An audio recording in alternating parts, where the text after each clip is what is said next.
Bonjour. Alors aujourd'hui je vais vous présenter comment débrider sa Match 50. Bonne vidéo. Donc du coup on va démonter la selle. C'est là où c'est qu'il y a le petit boîtier qui bride la moto. Alors on va retirer déjà l'antivol. Sinon il va gêner. Hop. On va prendre la clé. Petit antivol qui fait très bien son travail. Toc, on retire tout simplement. Et voilà. Donc après, la selle est tenue par ce boulon là, un boulon de chaque côté. Donc on va démonter ce boulon.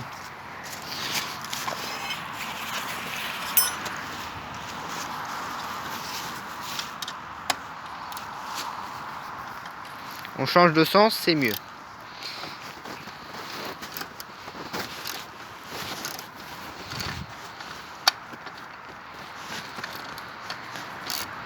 Sans perdre le boulon évidemment.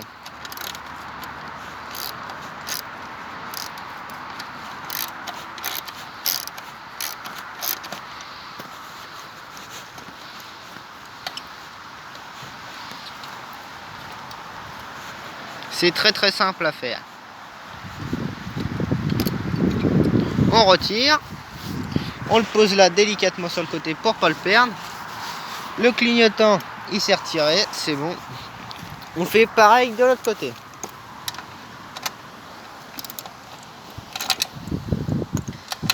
C'est pas très pratique à une main.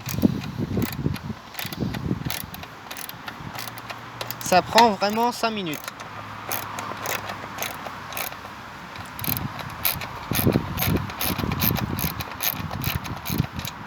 Hop, on pose ça là.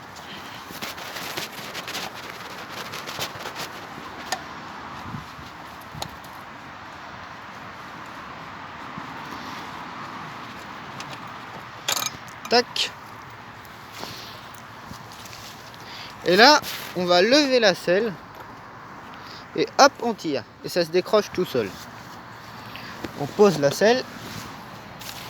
Et là, vous avez ce petit boîtier. Avec des élastiques. Qu'il faut faire très attention de ne pas casser.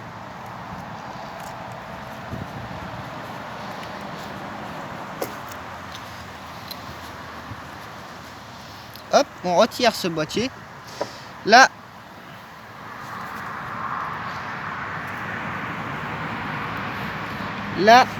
comme vous allez voir, vous avez une petite fiche là. Je vous pose 2 minutes et je vous reprends. Donc j'ai retiré la fiche et là il y a deux fils théoriquement. Il y a le fil vert là qui est juste ici théoriquement, qui est emboîté dedans. Vous le poussez avec un petit tournevis. Hop, vous le sortez. Vous mettez un bout de scotch pour pas que ça fasse contact au-dessus.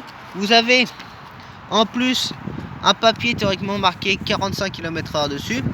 Hop, vous rebranchez.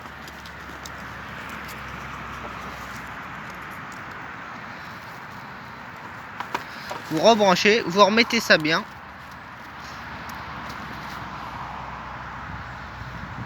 Il y en a beaucoup qui aiment entendre le bruit. Juste pour vous, on va la démarrer. Alors là, ça va être un peu compliqué avec la caméra. Appuie sur l'embrayage. Au quart de tour.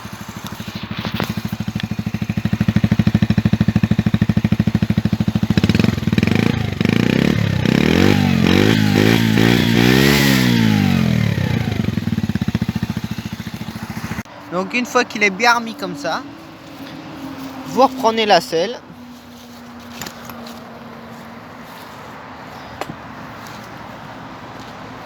Vous la reclipsez vers l'avant. Vous regardez qu'elle soit bien clipsée. Voilà. On reprend un petit boulon. On remet le feu dedans.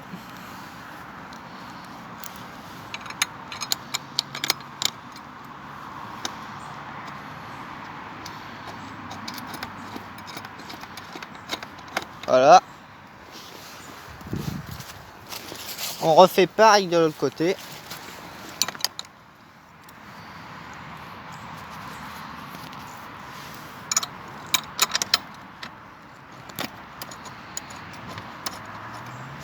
On reprend sa petite clé.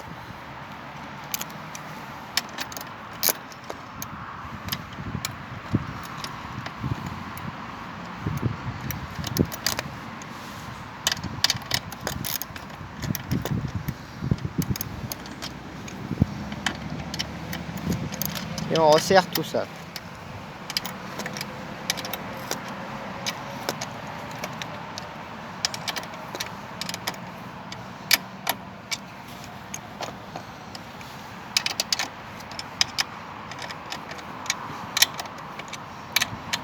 C'est vraiment très simple.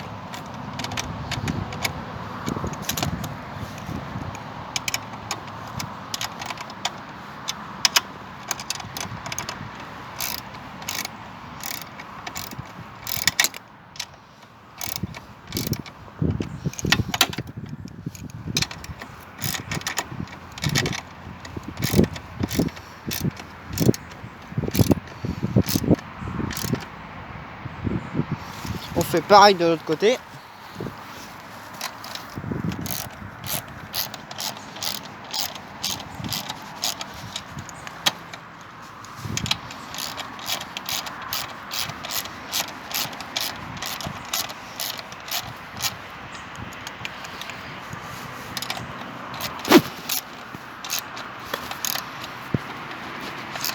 On resserre bien tout.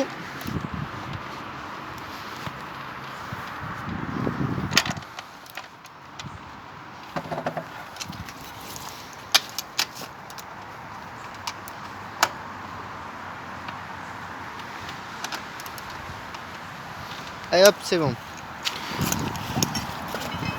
On remet le petit antivol.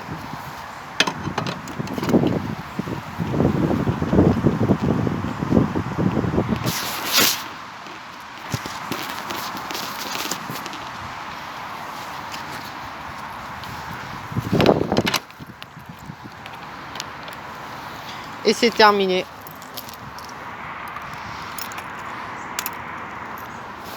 Bon, alors je sais, vous avez plein de questions. Est-ce que c'est légal? Est-ce que c'est pas légal? Non, ce n'est pas légal. Après, je trouve ça d'accord pour quand on est jeune. Donc quand ça fait pas longtemps qu'on l'a.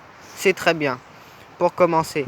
Mais par contre, après, le défaut qu'il y a, moi je vois par exemple, on a plus de chevaux, donc on peut plus monter vite et tout ça, les côtes, tout ça, on galère moins. On peut monter des plus grosses côtes, donc c'est beaucoup mieux à ce point de vue là. Après, niveau camion, tout ça, quand ils nous doublent à 45, des fois ils sont presque à nous faucher. Donc là, vu qu'on est un peu plus vite, il y a moins de chances, il y a moins de camions qui nous doublent, parce que par exemple quand c'est une route à 70, là vu qu'on l'a débridé, on va pouvoir monter jusqu'à 65. Donc si on est à 65, les camions vont pas nous doubler, donc on a moins de chances de se faire faucher. Après, moi c'est mon point de vue. Après, je sais que c'est pas légal, mais c'est mon point de vue. Après, évidemment, là on est juste à 65, donc c'est 15 km/h au-dessus. Après, je vais pas m'amuser à débrider le pot d'échappement et tout ça, parce que je sais qu'on peut monter jusqu'à 90, mais c'est pas le but de faire de la vitesse. C'est pas mon but, c'est vraiment juste pour dire, avoir un peu plus de coupe pour monter les côtes, aller un peu plus vite pour éviter les camions. C'est pas pour faire de la vitesse, pour être hors la loi. Voilà, si je le fais, je sais que je suis hors la loi, mais je le fais avec voilà, des responsabilités. Pareil, on va pas être à 65 sur une route à 50 ou à 30. Je me mets à 65 quand c'est des routes à 70, 80. Voilà, c'est toujours pareil, on n'a pas le droit de prendre les autoroutes, tout ça, ça ne change rien. Donc après, vous faites ce que vous voulez. Moi en tout cas, je sais que je l'ai fait. Voilà. Après, je trouve ça très très bien, parce que les camions nous doublent moins, tout ça, on a moins peur, on a plus de vitesse. Si jamais pour monter les côtes, tout ça c'est beaucoup plus facile. Je vous montrerai dans une autre vidéo. Donc voilà, ça c'est beaucoup mieux. Après, ça change rien à la consommation. Ce que j'ai fait là, ça change rien. En fait, là c'est un breeder à 4000 tours minute. Du coup, ce qui fait que quand on va mettre la première à bout de 4000 tours, ça va plus avancer, il va falloir mettre la deuxième. En fait, ça va faire un rupteur. Et là, en fait, on retire ce boîtier, donc la moto va pouvoir monter jusqu'à 7500 tours. Donc, elle va pouvoir être beaucoup plus forte dans les tours. Donc, évidemment, il ne faut pas trop y être à fond non plus, parce qu'après, ça tire sur le moteur beaucoup. Donc, il faut rester raisonnable. On sait très bien que si je mets à fond, je peux aller jusqu'à 70. Mais on reste à 65, c'est déjà très bien. Après, donc on a plus ces rupteurs là. Les vitesses sont un peu plus longues, donc on peut être plus facilement sans les changer toutes les 5 minutes. On peut laisser durer un petit peu plus longtemps. Voilà, après, voilà, ça c'est mon avis. Donc, à liker, à vous abonner, à partager la vidéo. Et je vous dis à dimanche prochain, 2h30. Ciao!